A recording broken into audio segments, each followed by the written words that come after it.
May 30th, 2026. Inside the Puskás Arena in Budapest, Paris Saint-Germain secured their second consecutive UEFA Champions League title. The matchup against Arsenal was an exhausting, tense final. After grinding out a 1-1 draw through extra time, the French club finally clinched the trophy in a tight 4-3 penalty shootout. Back in Paris, the relief was instantaneous.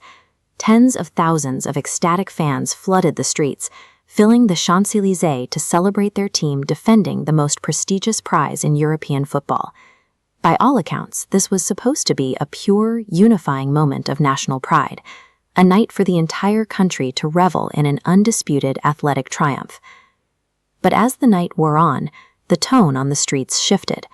The celebration dissolved, giving way to widespread, violent clashes. This chart illustrates the sheer scale of the fallout.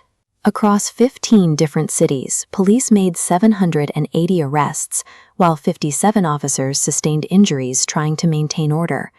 The morning light revealed shattered storefronts and rows of torched vehicles.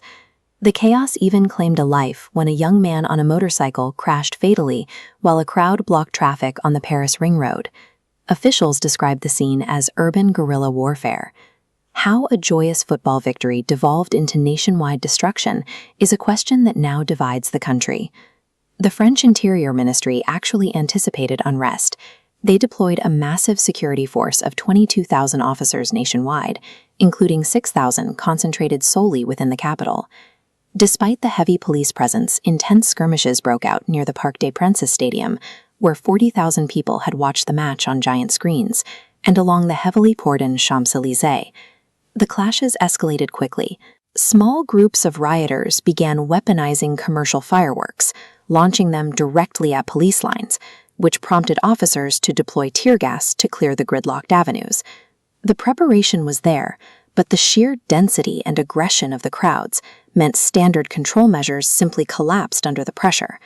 To understand why this happened, we have to look at the first major theory, the long-documented behavioral science of sports hooliganism.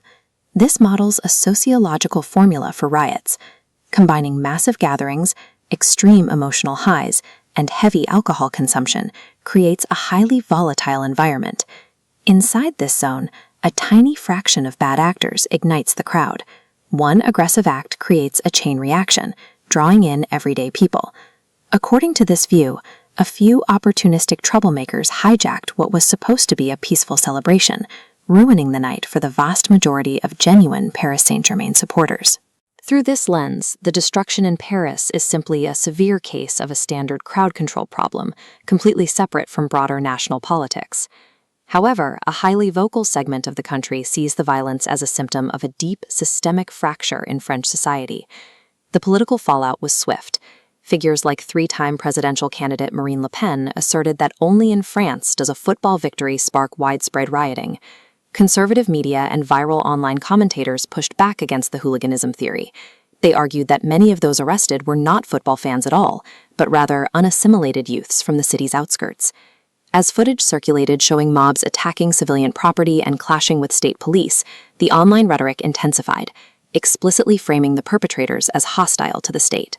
This lens interprets the riots as an expression of social friction, where large-scale public gatherings provide a convenient cover for anti-state agitation. By Sunday morning, municipal workers were out in force, sweeping shattered glass and hauling away torched vehicles from the capital's avenues. Meanwhile, a pristine, heavily guarded victory parade was staged near the Eiffel Tower, as the city attempted to project a sense of normalcy and celebration. Later that evening, President Emmanuel Macron hosted the team at the Élysée Palace, an official attempt by the state to reclaim the narrative of the weekend. In the days that followed, global headlines focused almost exclusively on the images of burning streets and riot police. PSG's historic athletic achievement has been largely overshadowed by the visual record of the chaos. Does modern sports culture simply demand stricter security measures, or are these chaotic nights exposing a deeper societal fracture? Let us know what you think in the comments below, and if you found this breakdown helpful, be sure to like and subscribe.